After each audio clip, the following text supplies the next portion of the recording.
Start. If you scan the history of the railways in this country, you will see that it was the presidency towns Bombay, Madras and Calcutta that determined the pattern of our railways as well as of our industrial and economic growth. The British, when they landed in this country, established trading centers called forts. In Madras, it was Fort St. George. In Calcutta, it was Fort St. Williams, and in Bombay, it was merely a fort, and there was one in Surat also.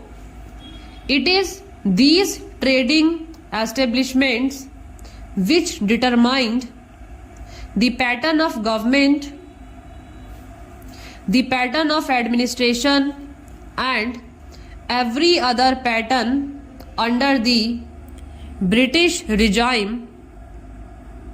They constructed the railways, they established the industries, they located their armies with reference to these three presidency towns. This idea of the presidency towns determining the pattern of our social structure, industrial advancement and the system of our railways still persists. That is the mental lag that is hampering the vision of the Planning Commission, the Railway Board and the Railway Ministry. Sir, once I happened to travel from London to Rome by train. Another time I had to travel from Moscow to Leningrad by train. Nowhere did I find on the continent of Europe lines of varying breadth. It is all a uniform gauge. So, is it in Russia? It may be 6 feet there. In America, in every industrially advanced country, you find that the gauge is uniform. This very country which ruled us, namely the United Kingdom, had inside its border a uniform gauge, but they inflicted 3 systems of gauge on India. They thought that would perpetuate what is called their domination, or in the negative sense that it would impede the industrial and economic growth of India. Secondly, it would make India always the customer and purchaser of lines and locomotives and rolling stock from the United Kingdom. In the old days, I am told, it is the government which built the broad gauge line, and it is the private companies that took to this meter gauge and the narrow gauge, though they may not have had the distinction of private and public sector in view, then it now appears that what the so-called public sector then did has been good, and what the private sector then did has been to our disadvantage. I would appeal to these agencies to introduce a uniform gauge throughout India. In this connection, it will be interesting to note the talk of the Honorable Railway Minister about the schools, primary schools, higher secondary schools and high schools for the Indian Railways. If you examine the previous speech of the Railway Minister and also the working report of the Railway Board, you will find that the same figure is repeated every year.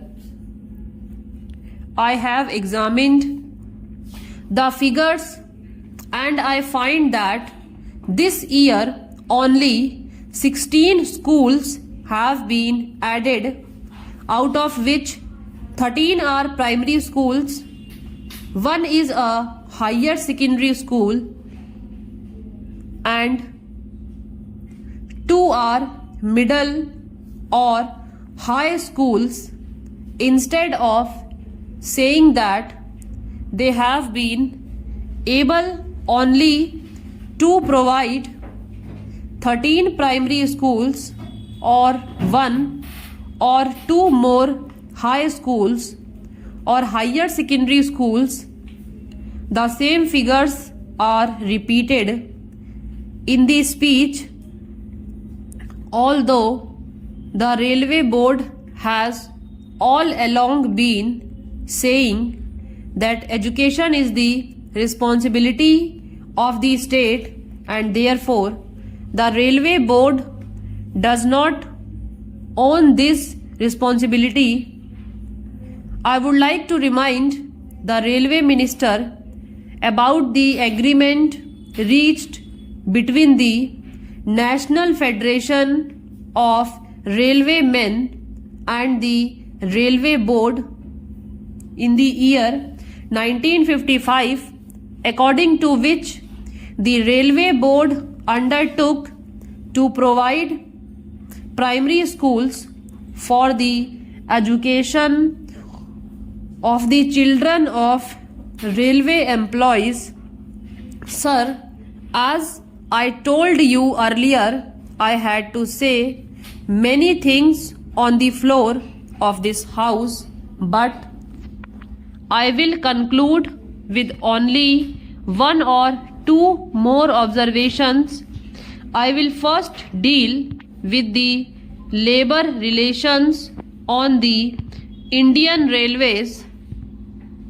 I slightly differ from my honorable friend when he quoted me as saying that the permanent negotiating machinery has completely failed. It is a fact that this machinery is not functioning satisfactorily. At certain places it is failed, there is no doubt about it, but I would say in this house most frankly that at the board's level this machinery has been working successfully. But this is not the position so far as the zonal railways are concerned. I do not say that in all the zonal railways it is so, but in certain zonal railways and in most of the divisions of these railways it has failed. I was expecting that the railway minister would examine the working of this machinery in all the railways. What is the greatest defect in this machinery? This machinery suffers to the extent that at the board level, if there is difference of opinion between the railway board and the railway labor, no arbitration machinery is provided to settle the disputes. The provision in this machinery is that as and when an occasion arises, an ad hoc tribunal would be set up by government.